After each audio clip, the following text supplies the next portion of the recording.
Hey, what's going on, friends? My name is John Waldman. I'm a filmmaker based in New York. And today I want to talk about my FX3 rig. I've got a new cage and some new accessories. I changed a bunch of things up to make switching from handheld to tripod to Ronin a lot more easy. And then just a couple of quirks I had with this camera rig previously. When I was putting it on the EasyRig, I solved a couple of those things. So yeah, bought a bunch of new stuff. And as you can see, a lot of it is from Condor Blue. I really like the accessories those guys make. So I'm just gonna walk you through.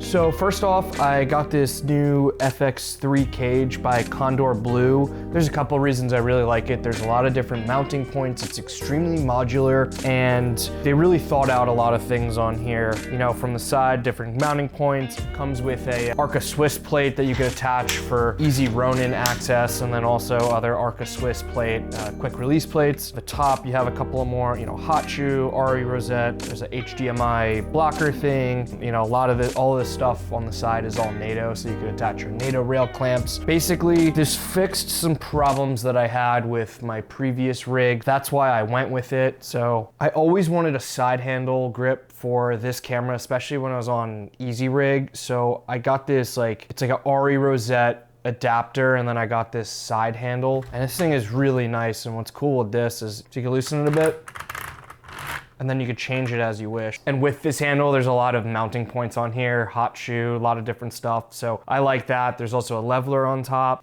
This HDMI protector, it locks in really nicely. I really feel like my HDMI is safe in there. I've complained in the past about HDMI cables in general. Break easily, they slip out easily. HDMI from Condor Blue. I also have a Canon LP to D-tap, USB-C to D-tap. So why I like keeping a battery in here while also running this through a V-mount is I'm able to do a hot swap. Let's say this battery dies, I take the battery out, the camera will run back on the camera power, and then the second I put a new V-mount on, plug it back in, it goes back to V-mount. And that's the same with the monitor. I like to put another LP in there, same sort of deal, so it doesn't turn off if I need to do a hot swap. I've already talked about in the past, Condor Blue top handle extension, a much needed accessory for this camera. That's one of my biggest gripes is the top handle is too small. What I really like about this top handle, it is a NATO rail. It also has a bunch of different mounting points, and it just makes the top handle more rugged. And obviously it makes it longer, but when you're clamping on that EasyRig, having the extra protection is always great. And then I also have this articulating arm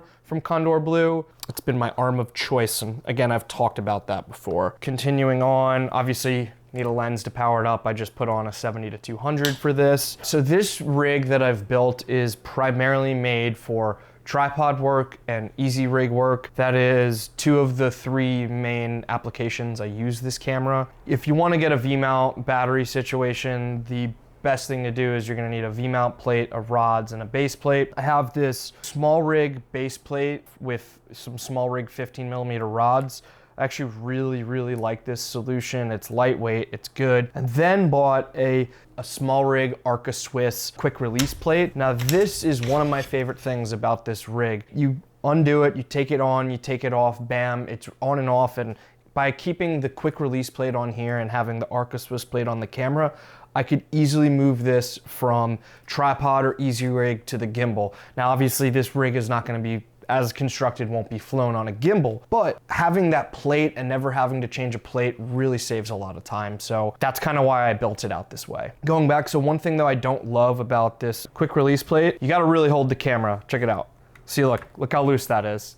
So be cognizant of when you're undoing this plate, make sure you have a good grip on the camera. That's a minor caveat, it's not the end of the world, but definitely if you have another operator using your package, just make sure they know that that's the deal. Obviously, if I'm using it, I know the situation with this. Just keep that in mind. Maybe there's a better plate solution, I don't know, or maybe it's just because this lens is so long, but anyways. And you might look and ask, oh, why don't you have a lens support? This lens is so light. I really don't think I need it. There's no stress at all on the sensor. I have longer rods, I have lens support. I could do that, but truthfully, I don't think it's needed. Then I got this Condor Blue V-mount plate. I actually do really like it. Tried a few different ones that I've had mixed things about. What's nice, it's on the bottom. If you want to move it up, down, side to side, you have that ability, or you could just completely tighten it so it doesn't move. There's only one D-tap on here, which is kind of a bummer. There is other power ports. I wish there was more D-taps on there, or maybe a USB-C or a USB port, but Anyways, it works, it gets the job done. Yeah, so for V-mount, I went with the SmallRig mini V-mount. I wanted to go with the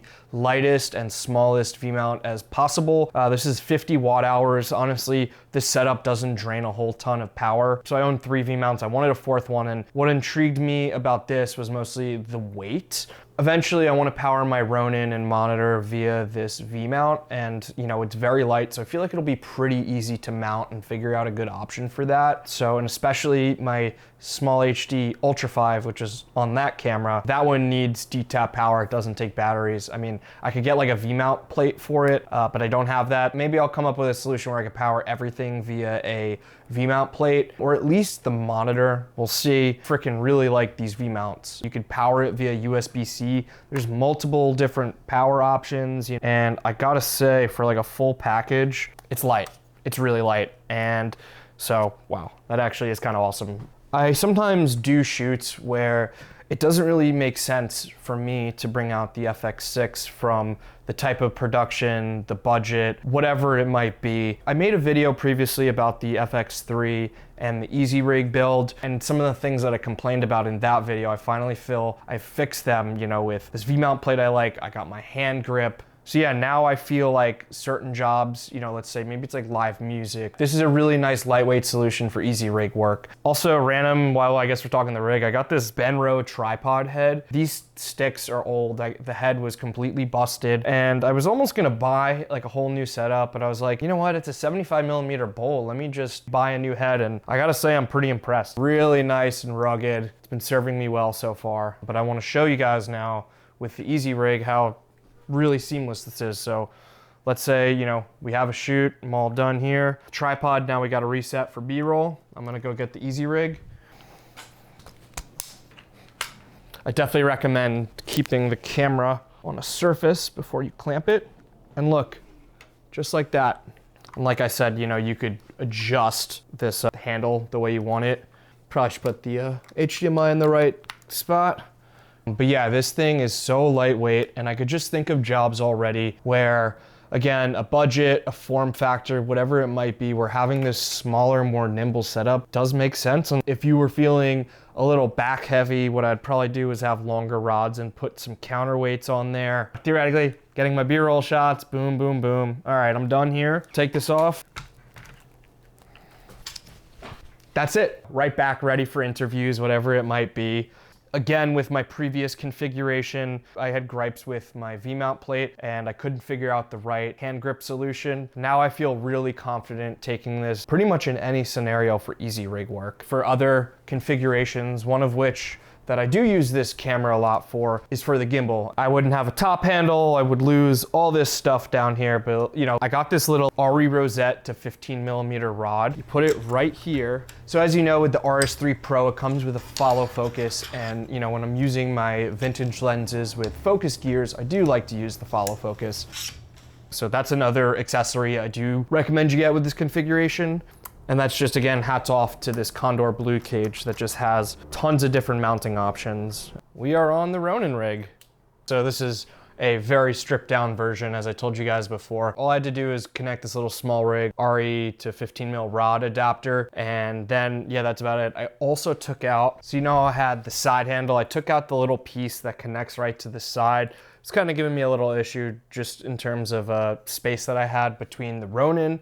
Again, takes about 2 seconds, so maybe it isn't as seamless as I made it out to seem. It's seamless enough for me, and it all gets on via the same Arca Swiss plate right here, so I really like this workflow. This is not my fully kitted out RS3 Pro, I just wanted to show you for the sake of this video. Anyways, guys, I hope this video was helpful in some way. I'm pretty excited about my new setup for the FX3. Easy to switch from tripod, handheld, EasyRig, Ronin, all with a couple little tweaks here and there. That's about it for today. Oh, I need a drink. No coffee or anything today, just good old water. Cheers. Bye.